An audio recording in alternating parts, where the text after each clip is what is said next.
This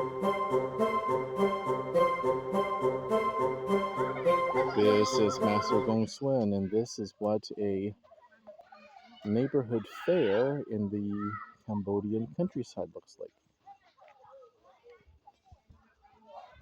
And just now,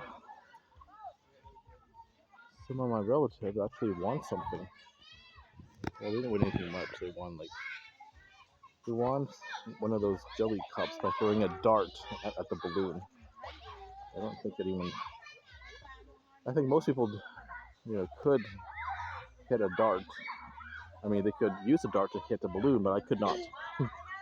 Yes, I freely admit. It's okay, nothing to be ashamed of. Anyway, here we have some.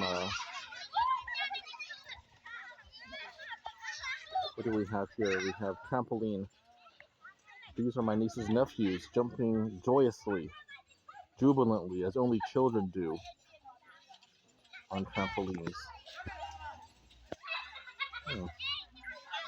They seem to be very clear. Sorry about the quality. Not too clear tonight. Anyway, thank you for joining me on a little tidbit.